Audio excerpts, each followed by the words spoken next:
On va parler des bases de données, de comment on est arrivé à partir d'échanges d'informations entre des PME et des clients. On a réussi à accumuler des données et ces données, au bout d'un moment, ont été obligées d'être informatisées pour pouvoir avoir une meilleure gestion et surtout être plus performant au niveau de toute l'administration d'une PME. Du coup, c'est parti pour cette présentation. Donc, je vais commencer par présenter un cas pratique d'une entreprise qui vend des voitures à un client. Donc, j'imagine un client qui se rapproche d'un vendeur de voitures en bois de collection. Et donc, lorsqu'un client est satisfait de la proposition du commercial, celui-ci réalise la vente et le commercial doit alors écrire sur papier le contrat de vente, c'est ni plus ni moins une facture. Les factures sont donc éditées pour deux personnes. D'abord éditées pour le client et aussi pour le commercial. Lorsqu'il rentre dans son entreprise, le commercial doit rapporter cette facture et c'est le travail de la secrétaire ou toutes les équipes de l'administration qui doivent alors prendre ce fichier et le trier. S'il y a beaucoup de commerciaux et beaucoup de ventes, il y a un sacré nombre de papiers et de factures à gérer avec d'autres documents qu'il faut tracer et classer. Donc on peut éventuellement se faire renforcer par de nouvelles personnes dans l'administration,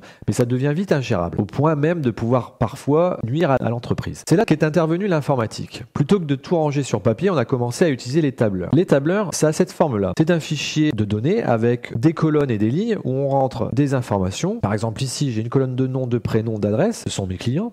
Et puis sur le côté droit, j'ai une autre colonne, modèle, prix et couleur, qui correspond sûrement à des ventes de voitures. Si bien qu'à chaque ligne, j'ai réalisé une vente. J'ai mon client qui achète telle voiture de mon entreprise. Donc par exemple, ligne 10, j'ai Rodrag Christine qui habite 17 rue du Web. Avec ce numéro de téléphone, elle a acheté un modèle bois d'une valeur de 1237 € de couleur rouge. Le problème de ce fichier, c'est qu'on voit vite quelque chose apparaître, qui est une redondance d'informations. Effectivement, dans ce cas, le modèle or est écrit 4 fois. Il est dupliqué 4 fois à chaque fois qu'il y a une vente, il est réinscrit dans le fichier. Si bien que si on doit modifier ou mettre à jour ce modèle, on doit le modifier 4 fois rien qu'en 19 ventes. Si l'entreprise fait des milliers de ventes, ça devient vite ingérable pour tout modifier. On va aussi avoir une redondance d'informations au niveau des clients. Ici, le cas de Pensage Isabelle, 18 rue du Web, a fait un achat de 3 voitures. Une or en or, une bois en bleu et une bois en vert. Dans le fichier de l'administration, on a 3 fois le Pensage Isabelle. Si bien que si un jour elle se marie, par exemple, si son nom de famille change, on va devoir le changer à chaque endroit de notre fichier d'information. C'est une redondance d'information encore. Et au-delà de la redondance d'information, ce qui va poser problème aussi, c'est la capacité de stockage. À un moment donné, à force de mettre trop d'informations pour ne représenter finalement qu'une vente,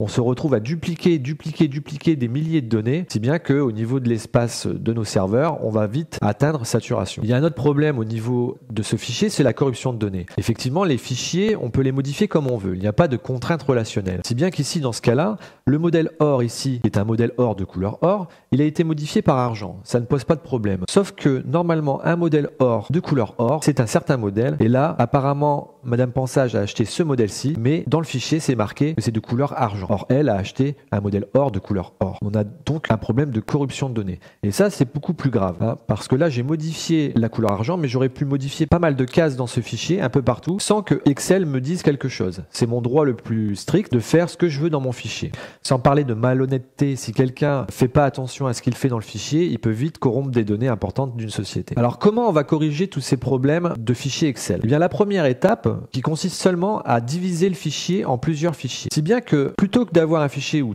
sont réunies toutes les lignes, on va avoir un fichier par entité. Donc ici par exemple, j'ai mon fichier client avec une unicité d'information où il y a un client représente qu'une seule ligne dans le fichier.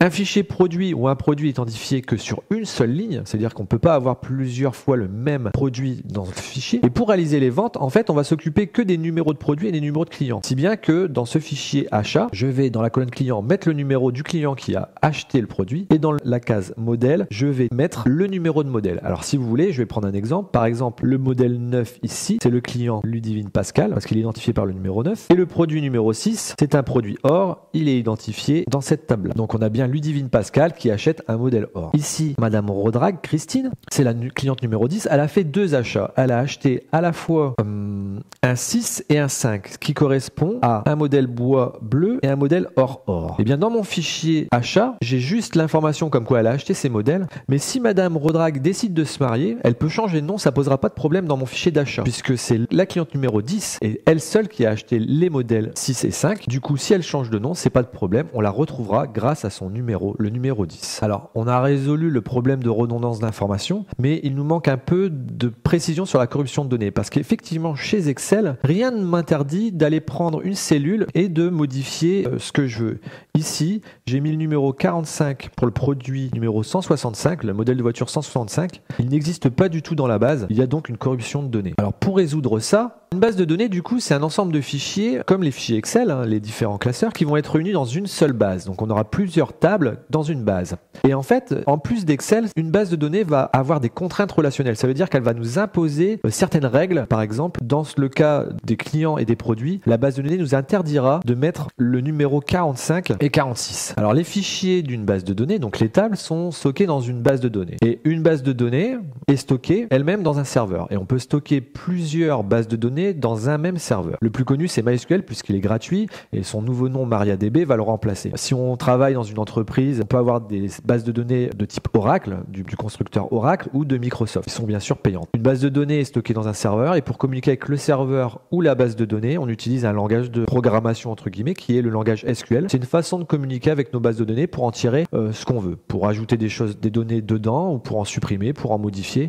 On va pouvoir faire plein d'opérations comme ça sur les bases. Alors il faut savoir qu'un serveur, pour ne pas pouvoir être attaqué de l'extérieur, il est nécessaire d'avoir une sécurité qui est le bind address. Ça va permettre de paramétrer les IP qui peuvent rentrer sur tel port de base de données. Donc ça, c'est du réseau, mais c'est un paramétrage important. Une base de données est aussi quelque chose de sécurisé. Elle est derrière un serveur qui possède ses propres sécurités d'accès. Et bien sûr, en plus de ça, une base de données aura des propriétés d'accès qui concernent les users. Donc on aura toujours pareil, 3 sécurités comme la plupart des serveurs. Ces 3 sécurités qu'on retrouve sur le serveur Apache, sur le serveur Samba, etc., etc. Alors, avant de pouvoir créer une base de données, il va falloir en faire un plan. C'est ce qu'on appelle le MCD, le modèle conceptuel de données. Parce qu'effectivement, une base, c'est tellement compliqué, il y a tellement de tables, de relations, de contraintes, qu'avant de partir tête baissée, il faut réfléchir. Puisque une base de données, lorsqu'elle est faite, et que toutes les contraintes sont mises en place et que les données sont déjà à l'intérieur, il est très difficile de modifier une base de données avec des nouvelles contraintes. Puisque la base de données, elle va avoir une donnée dans telle table qui est en lien avec une autre donnée dans une autre table, etc., etc. Et si on fait des modifications, la base de données ne va pas forcément accepter qu'on bouge ces données comme ça. Donc c'est pour ça qu'on est obligé de faire un modèle. C'est le modèle de base de données de WordPress, l'application PHP. L'application PHP a besoin de tourner avec différentes tables de base de données pour gérer notamment les posts, les utilisateurs, etc., etc. C'est ce qu'on appelle le MCD. Donc c'est le MCD de la base de données. Pour faire une métaphore du MCD, on peut considérer qu'il s'agit de faire un plan avant de construire une maison. Une maison, c'est compliqué, ou même un immeuble ou un building. Des bases de données, il en existe des très grosses. Imaginez un peu la base de données de Google ou de Facebook. Donc il faut un plan de bataille, il faut bien réfléchir au MCD pour ensuite pouvoir créer la base de données vierge et ensuite aller mettre des données.